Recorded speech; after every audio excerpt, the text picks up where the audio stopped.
जिंदाबाद जिंदाबाद जिंदाबाद जिंदाबाद जिंदाबाद जिंदाबाद जिंदाबाद जिंदाबाद जिंदाबाद जिंदाबाद जिंदाबाद जिंदाबाद जय श्रीराम। के नाम पर 5 लाख रुपया गरीबों के इलाज के लिए मैंने आयुष्मान कार्ड बनवा दिया। हमने कहा जिन लोगों का नहीं बना है किन्हीं कार्डों से, उनके लिए जो व्यवस्था है संविधान में, ये जानकारी सभी विधायकों को दी जाए कि अपने अपने क्षेत्रों में इसकी जानकारी दें। और आपसे भी कहूंगा, मैं बेशक विधायक जहूराबाद गाजीपुर का हूं, ईश्वर न करे कोई बीमार, यदि कोई बीमार हो तो ऑपरेशन कराना हो, 3 चीज हमको दे देना। सरकारी हॉस्पिटल से एस्टीमेट, आय प्रमाण पत्र, आधार कार्ड की फोटोकॉपी, 3 चीज। एस्टीमेट अगर आपका 10 लाख, 15 लाख, 20 लाख का होगा तो 15 दिन के अंदर तेरे हॉस्पिटल में रुपया पहुंचा करके तेरा इलाज फ्री करा दूंगा। इतना ताकत तो हमारे पास है आज भी, और मैं बराबर करता हूं। कोई दिन ऐसा नहीं है जब भी मैं मुख्यमंत्री से मिलता हूं तो कहते हैं कि खजाना खाली करवा दिया आपने, क्योंकि वो विवेकाधीन कोष से पैसा आता है, हमारे घर नहीं है। मुख्यमंत्री जी ने कहा कि आपने ऐसा काम शुरू किया कि वहां पैसा कोई लेता नहीं था, या पैसा घट गया है। जब होता है तब वहां से रिपोर्ट आती है कि सर पैसा नहीं। हमके दीजिए, काम गरीबों का हो रहा है, आप साधु महात्मा हैं, आप पैसा दीजिए। खैर देते हैं, ऐसी बात नहीं। तो साथ ही ये बात जब मैंने प्रधानमंत्री जी के सामने रखी, उन्होंने मुझे एक बात बताई कि देखो ओम प्रकाश, हमारे विषय में विरोधी तो बहुत कुछ करता है, बहुत कुछ कहता है, लेकिन देखो आपके सामने मैं प्रमाण देता हूं कि स्वर्गीय राजीव गांधी कहा करते थे पहले कि मैं दिल्ली से 100 रुपया भेजता हूं तो धरातल पे 15 रुपया पहुंचता है, लेकिन मैं बीच के बिचौलिए के ऐसी व्यवस्था बना दिया कि खाते से सीधे किसान के खाते में किसान सम्मान निधि जा रही, बिचौलिया खत्म कर दिया। उन्होंने कहा कि जो राशन का स्मार्ट मीटर लगाना है, गांव में गया तो गांव वालों से कहा कि भाई फ्री में है, तो गरीब सोचा कि बिजलियों फ्री में मिली। अगर कोई सवाल भी किया कि बिजलियों फ्री में आई, तो ठेकेदार के जो आदमी थे कहते हाँ हाँ फ्री में आई। वो जानता था कि दोबारा तो हमको आना नहीं है गांव में मीटर लगाने। तो वो कह करके जब चला गया, जब कहने लगा कि फ्री में है, तो एक एक जने अपने अलग अलग, अगर 3 मड़ई है तो तीनों मड़ई में ठुकवा दिए, स्मार्ट मीटर लगवा दिए। और उसका नतीजा क्या हुआ? आपका आधार कार्ड ले लिया। ये बात मैं आपसे क्यों कह रहा हूं? ये बात माननीय प्रधानमंत्री जी के सामने मैंने ये बात कही है कि स्मार्ट मीटर के बहाने गरीबों को बहका दिया गया कि फ्री में बिजली मिलेगी, इस नाते गरीब बिल नहीं जमा किया। अब गरीब के पास किसी के यहाँ 20,000, किसी के यहाँ 30,000, किसी के यहाँ 25,000 बिल आ गया है। अब उसका केबिल काट के लाइन में लेके भाग जा रहा है। तो इसको जो है ठीक करने की जरूरत है। उन्होंने कहा कि ये इतनी निचले स्तर पर कैसे जानते हो? हमके हम गाँव में का रहने वाला है, हम गांव में ही रहते हैं, गांव में घूमते हैं, इस नाते जानते हैं। उन्होंने कहा नहीं, बहुत सही आप बात बता रहे। उन्होंने पूछा कि और क्या चाहते हो? हमने कहा कि मान्यवर, मैं 6 साल के अंदर उत्तर प्रदेश में अपनी कलम से गरीबों के इलाज के लिए, ऑपरेशन के लिए 16 करोड़ रुपया दे चुका हूं। 1-2 रुपया नहीं होता, 16 करोड़। ये मैं नहीं माइक पर अपनी वाहवाही नहीं बता रहा। विधानसभा के अंदर माननीय मुख्यमंत्री योगी आदित्यनाथ जी विधानसभा के अंदर जब चर्चा कर रहे थे चिकित्सा शिक्षा पर, तब उन्होंने कहा कि 403 विधायकों ने गरीबों के प्रति अगर वफादारी से कोई काम किया और सबसे ज्यादा रुपया इलाज के लिए कोई दिया तो ओम प्रकाश राजभर ने दिया है। ये मुख्यमंत्री जी को सदन में कहना पड़ा। तो प्रधानमंत्री जी ने क्या कहा, आप तो यूपी की बात करते हो, मैं तो पूरे देश से नहीं, मतलब मेरा वो मकसद नहीं है। मेरा जो मकसद है, फिर 2 जुलाई को, इसी 2023 2 जुलाई को पीएमओ ऑफिस से फोन आया कि प्रधानमंत्री जी बात करना चाहते हैं। बात हुई, उन्होंने बुलाया, बात हुई, मैं गया। फिर वही बात जब मैंने रखा तो उन्होंने कहा कि मुझे तेरी बात याद है ओम प्रकाश जी, मैं रोहिणी आयोग की रिपोर्ट जल्द आ रही है, मैं उसको बांट करके 27% सभी पिछड़े समाज को देना चाहता हूं। अब बोलो क्या चाहते हो, आप हमारी मदद करो। हम के ये काम अगर आप करने जा रहे हैं तो ओम प्रकाश राजभर आपके साथ खड़ा होकर के आपको हम तीसरी बार जो आपने वादा किया है कि तीसरी बार जनता के बीच में जो काम किया है, हम आपके साथ हैं। और बातें हुई, मैं चला आया। फिर 18 जुलाई को बुलाया गया। 18 जुलाई को पहली बार, शायद वो वीडियो अगर मिल जाए, 8 घंटे मीटिंग चली, 45 मिनट हमने आपकी बात रखा। चाहे एक समान शिक्षा की बात हो, पहले शिक्षा की बात रखा, फिर आरक्षण की बात रखा, और तीसरी बात क्या रखा, यहाँ आप लोग आए हो, सब लोग बीमार हो, चाहे वो पत्रकार भाई हो, चाहे आप लोग हो, चाहे सुरक्षा के कर्मचारी अधिकारी हो। अब आप कहोगे कि कौन सी बीमारी है,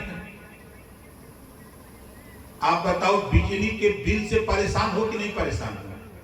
हाथ उठाओ जो लोग परेशान हो।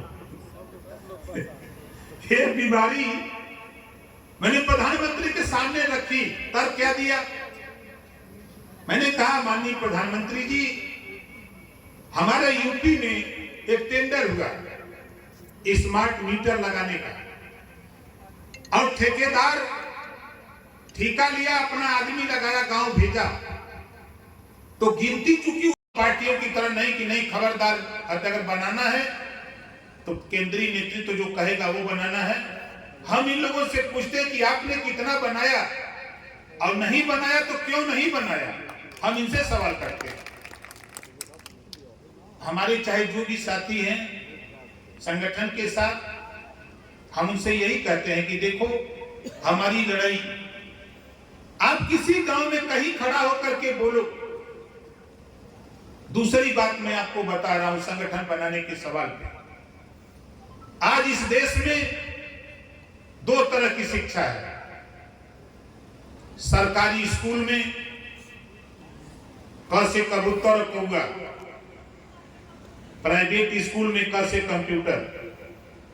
अब आगे देखो खेल, जब दोनों सरकारी स्कूल में पढ़ने वाला बच्चा और प्राइवेट स्कूल में पढ़ने वाला बच्चा जब हाई स्कूल इंटर बीए कर लेता है, कोई नौकरी के लिए अप्लाई करता है, तो प्राइवेट वाला तो पास हो जाता है और सरकारी वाला फेल हो जाता है। जब एक देश एक राशन कार्ड, एक देश एक चुनाव की चर्चा हो सकती है, तो एक देश एक समान शिक्षा की भी बात देश में होनी चाहिए। जो पढ़ाई प्राइवेट स्कूल में है, जो किताब प्राइवेट स्कूल में है, वही किताब वही पढ़ाई सरकारी स्कूल में भी लागू होना चाहिए। इस बात के लिए हम लोग संगठन बना रहे हैं। आप बताओ ये बात सही है कि गलत है? कितने लोगों को सही है, जरा हाथ उठाइए। ये सही है। यही बात अगर ये बात कांग्रेस ने कर दिया होता, ये बात जनता पार्टी के शासन में हो गया होता, गुलाम थे, आज नेताओं के गुलाम। 403 विधायक सदन के अंदर हैं यूपी में, उसी में मैं भी हूं। दूसरी बार गया हूं, पहली बार जीता 16,000 से, और 5 साल में 11 दिन गिनती से गया था विधानसभा में, गिनती से 11 दिन 5 साल में। दूसरी बार जब मैं गया मैंने पूछा कि चुनाव लड़ूं कि न लड़ूं। लोगों ने कहा कि आप पर्चा भर के चले जाइएगा। पर्चा भर दिया और 50,000 वोटों से लोग जितवा के भेजवा दिए। क्यों भेजवा दिया? आज युवा मोर्चा का जो सम्मेलन है, ग्रास रूट पे संगठन तैयार कराया हमने। सभी समाज के लोगों को जोड़ करके booth committee, sector committee, block, विधानसभा, जिला का संगठन तैयार किया।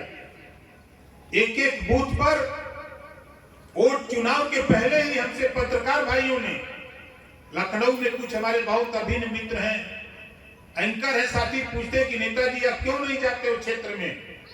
दिल्ली में मैं गया तो वहां के साथी नाराज कि आपका सदन में आना बहुत जरूरी।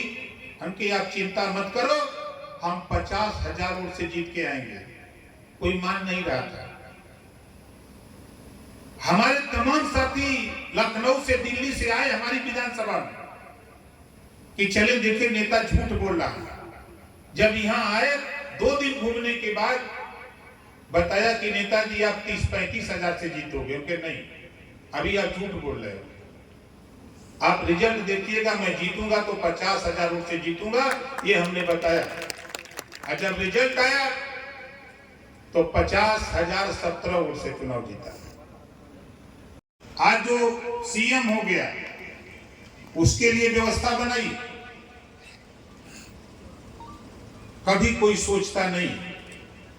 पंडित दीनदयाल उपाध्याय जी को पढ़िए, गौतम बुद्ध जी को पढ़िए, बाबा साहब डॉक्टर अम्बेडकर जी को पढ़िए, किसी महापुरुष को पढ़िए।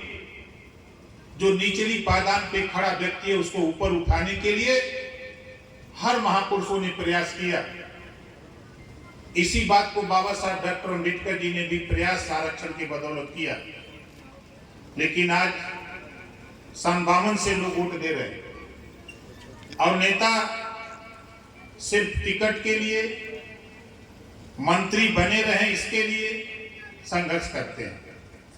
लेकिन हमारा मानना है इस देश में अहिर गरीबी कुंडी कोयरी भर चमार मुसर धोबी कटी पासी केवल बिन मला जोड़ा दुनिया अंसारिक सिख सैयद पठान चौहान ठाकुर ब्राह्मण बनिया लाला गोड़ खरवार भूमिहार बिहार आर्य रघुवंशी बंजारा बहरिया कनार, हर जाति में गरीब है, हर जाति में गरीब है।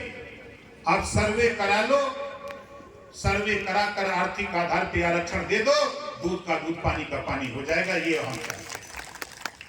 हम इसी बात को पूरे देश में, चाहे वो महाराष्ट्र हो, चाहे मध्य प्रदेश हो, गुजरात हो, दिल्ली हो, यूपी हो, बिहार हो, उत्तराखंड, छत्तीसगढ़, झारखंड, हम घूमते रहते हैं।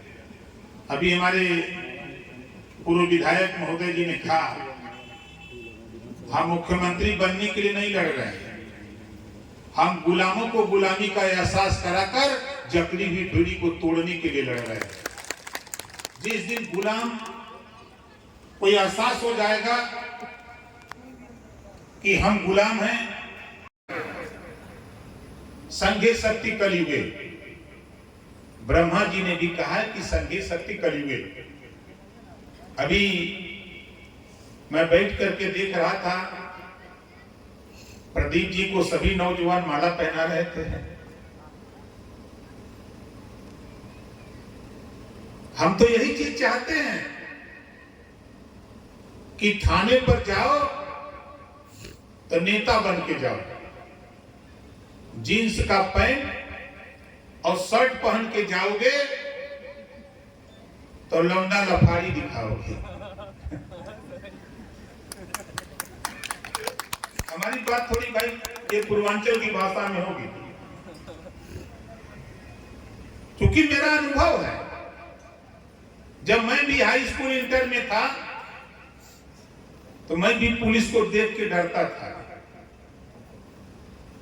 लेकिन खैर बात की बात है। मैं संगठन के सवाल पे आपसे कहना चाहूंगा कि प्रदीप जी ने अपने साथ जो नौजवानों को जोड़ने का काम किया, और मुझे अच्छा इस बात का लगा कि सभी समाज को साथ लेके चलने का जो संकल्प लिया है, इसके लिए हम बहुत बहुत बधाई देते हैं।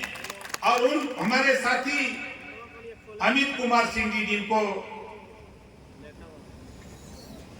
प्रवक्ता बनाया है हमारे अमरजीत बिंद जी ने, मैं नहीं जानता, हमने छूट दे रखा है। चाहे पार्टी में हमने प्रदेश को 4 भागों में बांटा है, पूर्वांचल, मध्यांचल, पश्चिमांचल, बुंदेलखंड, और चारों प्रदेश के अध्यक्ष अलग अलग बनाया। उसके बाद भी एक अध्यक्ष बनाया, प्रेमचंद कश्यप। हमने सबसे कहा कि आप नरेंद्र मोदी जी को प्रधानमंत्री बनने की क्या आवश्यकता थी। सवाल यह खड़ा होता है, अभी हमारे साथी जिक्र कर रहे हैं, हम आपसे शिक्षा के सवाल पे दुनिया के तमाम देशों में आप पढ़ो इतिहास, दुनिया के तमाम देशों में शिक्षा फ्री है। हम भी तो चाहते हैं कि भारत में किसी जाति का गरीब कोई हो, कॉपी, किताब, फीस, दवाई, भोजन, वजीफा, कपड़ा, जूता, मोजा, टाई, बैग, साइकिल फ्री में देकर बिना पैसा में पढ़ाने का कानून देश में लागू होना चाहिए। आप सोचते होंगे कि हम गांव में आके भाषण दे रहे हैं। मैं आपको बताऊं, हमारे साथी बैठे हैं भारतीय जनता पार्टी के लोग, हमारे विषय में खूब जानते हैं। हमारा झगड़ा कोई दूसरा झगड़ा नहीं था, हम किसी ठेका पट्टा के लिए झगड़ा नहीं करते, हम अपनी विधानसभा में रोड बनवाने के लिए झगड़ा नहीं करते। हमारी जो लड़ाई थी माननीय योगी जी, माननीय अमित शाह जी और माननीय मोदी जी से एक बात तय हुई थी कि जो देश में 27% आरक्षण लागू है उत्तर प्रदेश में, 3 सितंबर 2013 को हाई कोर्ट ने कहा कि 27% आरक्षण का लाभ कुछ जातियां उठा रही हैं, शेष जातियों को उत्तर प्रदेश सरकार बांट करके दे। उसके पहले भारतीय जनता पार्टी के उत्तर प्रदेश के मुख्यमंत्री माननीय राजनाथ सिंह जी, उन्होंने हुकुम सिंह जी के नेतृत्व में एक कमेटी बनाई थी, सामाजिक न्याय समिति की रिपोर्ट आई, तब तक सरकार चली गई। सपा और बसपा की सरकारें बनती रही, ध्यान नहीं गया किसी का। जब 2017 में समझौता हुआ भारतीय जनता पार्टी से भारतीय समाज पार्टी का, इसी बात को लेके हुआ था, इसी बात को लेके हुआ था कि 27% आरक्षण की जो रिपोर्ट है